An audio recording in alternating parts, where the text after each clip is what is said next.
कैसा है जनाब का? क्या ख्याल है आपका? दोस्तों, हिंदी सिनेमा की कोहिनूर कही जाने वाली अभिनेत्री मधुबाला से भला कौन वाकिफ नहीं होगा। आज हम आपको अभिनेत्री मधुबाला की बहनों के बारे में बताने जा रहे हैं, जिनसे आप अनजान हैं। मधुबाला ने हिंदी सिनेमा में सुनहरे अक्षरों में अपनी उपलब्धियां तो दर्ज करवाई ही थी, लेकिन उनकी बहनें भी कुछ कम नहीं थी। उन्होंने भी हिंदी सिनेमा की काफी बेहतरीन फिल्मों में काम किया, लेकिन आप उनसे अनजान हैं। आज हम आपको मधुबाला के साथ साथ उनकी बहनों से भी मिलवाते हैं। तो चलिए शुरू करते हैं आज की हमारी ये वीडियो। लेकिन हर बार की तरह हम आपको याद दिलाते चलें कि अगर आप हमारे चैनल पर नए हैं तो चैनल को सब्सक्राइब जरूर कर लें। मधुबाला कहानी की शुरुआत करते हैं मधुबाला से। 8 की उम्र में काम शुरू किया और 16 की उम्र में ब्लॉकबस्टर फिल्में दे दी। सिर्फ 21 में वो सबसे महंगी हीरोइन बन गई थी। हम जिनकी बात कर रहे हैं उनका नाम है मधुबाला। उनका असली नाम मुमताज जहान बेगम दहलवी था, लेकिन पूरी दुनिया उन्हें मधुबाला के नाम से जानती है। उन्होंने 8 साल की उम्र में अपने करियर की शुरुआत की थी। साल 1947 में 14 साल की उम्र में मधुबाला ने नील कमल फिल्म में लीड एक्ट्रेस के रूप में डेब्यू किया। ये फिल्म बॉक्स ऑफिस पर हिट रही। इसके बाद मधुबाला के सामने फिल्मों की छड़ी लग गई। अगले ही साल उन्हें लाल दुपट्टा फिल्म मिली, जो बड़ी हिट रही। 1949 वो साल था जिसमें मधुबाला को हिंदी सिनेमा की टॉप एक्ट्रेस बना दिया। 16 साल की उम्र में उन्होंने महल और दुलारी जैसी 2 ब्लॉकबस्टर फिल्मों में काम किया और फिर उन्हें लेडी सुपरस्टार कहा जाने लगा। 18 की उम्र में लगा दी हिट फिल्मों की छड़ी। 18 की उम्र में बेकसूर, बादल, सैया और तराना जैसी हिट फिल्मों के साथ मधुबाला ने खुद को हिंदी सिनेमा की टॉप एक्ट्रेस के रूप में स्थापित कर लिया। 1950 का दशक मधुबाला के लिए बहुत खास रहा। उन्होंने मिस्टर एंड मिसेज, राजहाथ काला पानी, चलती का नाम गाड़ी और हावड़ा ब्रिज जैसी हिट फिल्में दी। 50 के दशक में बनी हाईएस्ट पेड एक्ट्रेस। सिर्फ 21 साल की उम्र में मधुबाला भारत की सबसे ज्यादा फीस लेने वाली एक्ट्रेसेस में से एक थी। उस समय केवल 3 मेल एक्टर दिलीप कुमार, राज कपूर और देवानंद उनसे ज्यादा फीस लेते थे। 1960 में रिलीज हुई मधुबाला की फिल्म मुगले आजम कल्ट क्लासिक बनकर उभरी। करियर के पीक पर मधुबाला बहुत बुरे दौर से गुजरी। दिल से जुड़ी बीमारी ने उनके लिए एक्टिंग करना मुश्किल बना दिया था। उनके दिल में छेद था। इस वजह से वो मुगले आजम फिल्म की सफलता के बाद उन्होंने कई फिल्मों को ठुकरा दिया। मधुबाला केवल उन्हीं रोल्स को स्वीकार किया करती जिनमें उनका स्क्रीन टाइम कम होता था। उन्होंने 60 के दशक की शुरुआत में झुमरू, बॉयफ्रेंड और हाफ टिकट जैसी हिट फिल्मों में काम किया। इसके बाद मधुबाला ने एक्टिंग से लंबा ब्रेक लिया, लेकिन बीमारी ने उनकी जान ले ली। उन्होंने सिर्फ 36 साल की उम्र में अंतिम सांस ली थी। उनकी आखिरी फिल्म जवार भाटा थी, जो बॉडी डबल की मदद से पूरी की गई।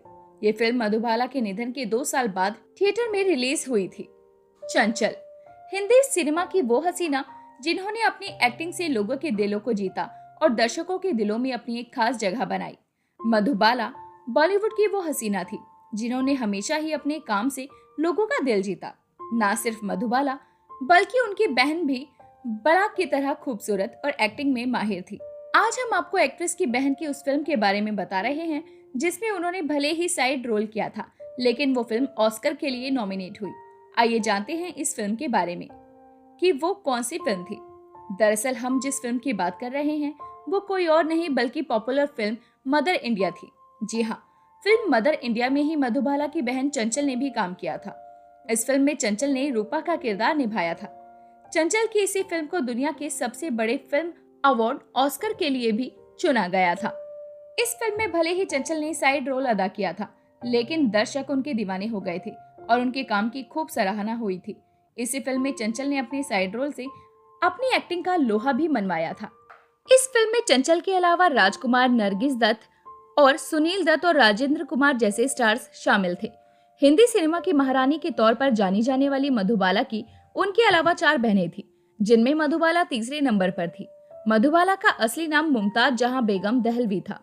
इसके अलावा अगर उनकी बाकी बहनों की बात करें तो उनकी बहन का नाम कनीज फातिमा था, दूसरी बहन का नाम अल्ताफ और तीसरे नंबर पर मधुबाला और चौथे नंबर पर थी चंचल। वहीं 5वें नंबर पर जाहिदा थी। कनीज बल सारा उर्फ कनीज फातिमा। गुजरे जमाने की मशहूर अदाकारा मधुबाला की बड़ी बहन कनीज बलसारा को उनकी बहू ने 96 साल की उम्र में घर से निकाल दिया था। यहाँ तक कि उन्हें जबरदस्ती फ्लाइट में बैठाकर ऑकलैंड से मुंबई भेज दिया और यहाँ तक कि मुंबई में रहने वाली उनकी बेटी परवीज को भी इस बात की जानकारी नहीं दी गई। 29 जनवरी की रात में तकरीबन 8 बजे कनीज बलसारा की बहू ने उन्हें बिना पैसे और सामान दिए ही फ्लाइट में बैठा दिया। जब कनीज मुंबई एयरपोर्ट पर उतरी तो एयरपोर्ट अथॉरिटी ने उनकी बेटी को इस बात की जानकारी दी। रिपोर्ट के मुताबिक कनीज बलसारा की बेटी ने उन्हें दिए गए इंटरव्यू में चौंकाने वाला खुलासा किया है। परवीज ने बताते हुए कहा कि उनकी मां कनीज 17-18 साल पहले अपने बेटे फारूक के साथ न्यूजीलैंड चली गई थी क्योंकि वो उन्हें बेहद प्यार करती थी। फारूक भी अपने माता पिता से बहुत लगाव रखते थे, इसीलिए वो उन्हें अपने साथ न्यूजीलैंड ले गए। उन्होंने इंटरव्यू में आगे बताया कि वो एक इज्जतदार व्यक्ति थे और न्यूजीलैंड के करेक्शन डिपार्टमेंट में काम करते थे।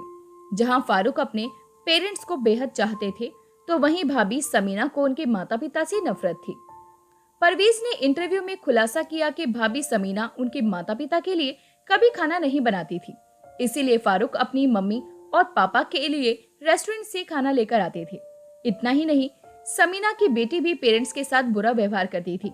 जब भाभी समीना ने जबरदस्ती उन्हें घर से निकलने को मजबूर किया और फ्लाइट में बैठाया तो उनकी बेटी भी साथ में थी।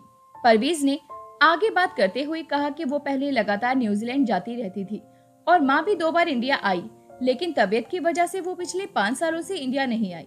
भाई ने कहा था कि उम्र ज्यादा होने की वजह से माँ को हाई एल्टीट्यूड पर सांस लेने में दिक्कत हो सकती है। इस बारे में मधुबाला की छोटी बहन ने भी एक न्यूज चैनल से बातचीत करते हुए कहा, मुझे ये जानकर गहरा धक्का लगा कि मेरी बहन के साथ इस तरह का व्यवहार हुआ। परवीज ने आगे बताया कि जब से हमारे भाई फारूक का इंतकाल हो गया तब से समीना का टॉर्चर और भी बढ़ गया। जब कनीज बलसारा एयरपोर्ट पर उतरी तो उनके पास RT-PCR टेस्ट के लिए पैसे नहीं थे, जिसके बाद एयरपोर्ट अथॉरिटी ने फोन करके परवीज को इस बारे में जानकारी दी। परवीज ने तुरंत पैसे भेजे। अथॉरिटी ने उनकी मां कनीज से बात करवाई। उन्होंने कहा कि बेटा फारूक मर गया है, मैं उसे कब्र में डालकर आई हूँ, मैं बहुत भूखी हूँ और क्या मुझे खाना मिलेगा। परवीज ने बताया कि उनकी भाभी समीना ने माँ के सारे पैसों के साथ ज्वेलरी भी रख ली। अल्ताफ, अब बारी आती है उनकी 2 बहनों की। अल्ताफ, इनका जन्म 1930 में हुआ था। एक रिपोर्ट के अनुसार अल्ताफ ने एक पारसी परिवार में शादी की थी, जो कि पूरी तरह से लाइमलाइट से दूर है। मधुबाला की बहन अल्ताफ का सार्वजनिक रूप से कोई जाना पहचाना काम नहीं है। मधुबाला की बहनें चंचल और जाहिदा ने फिल्मों में काम किया था, लेकिन अल्ताफ के बारे में ऐसा कोई ज्ञात नहीं है। उन्हें अन्य बहनों की तरह फिल्मों में काम करते हुए नहीं देखा गया। अल्ताफ का जन्म 1930 में हुआ। ये ध्यान रखना महत्वपूर्ण है कि मधुबाला की बहनें अक्सर अपनी बहन मधुबाला की प्रसिद्धि से जुड़ी रही, लेकिन उनकी व्यक्तिगत उपलब्धियों को अक्सर कम जाना गया। जाहिदा उर्फ मधुर भूषण। वहीं उनकी एक और बहन की बात करें तो वो है मधुर भूषण, जिनका असली नाम जाहिदा है और इन्हें आप अक्सर अवार्ड फंक्शन सोशल मीडिया के जरिए देखते ही होंगे। ये अपनी बहन मधुबाला पर फिल्म बना रही हैं। एक रिपोर्ट के अनुसार जाहिदा का असली नाम मधुर भूषण था और वो भी एक हिंदू पंजाबी परिवार में शादी करके आई थी। मधुबाला की बहन जाहिदा का नाम मधुर भूषण है और वो एक सामान्य जीवन जीती हैं। बात की जाए उनकी तो वो संगीतकार ब्रिजभूषण से शादी कर चुकी हैं और उन्होंने अपना नाम बदलकर मधुर भूषण भी रख लिया है। वो अक्सर मधुबाला की कहानी को लेकर सुर्खियों में बनी रहती हैं और उनके अनुभव को भी आपस में साझा करती हैं। इनके जन्म की भी अगर बात की जाए तो इनका जन्म हुआ था साल 1949 में और ये मधुबाला की सबसे छोटी बहन है जो कि उनके बाद पैदा हुई, जो अपनी बहन के बारे में मीडिया से अपने दुख दर्द का अनुभव शेयर करती हुई अक्सर नजर आती हैं। तो दोस्तों, अभी के लिए बस इतना ही। मिलते हैं अगली वीडियो में, तब तक अपना ध्यान रखिए। Bye bye.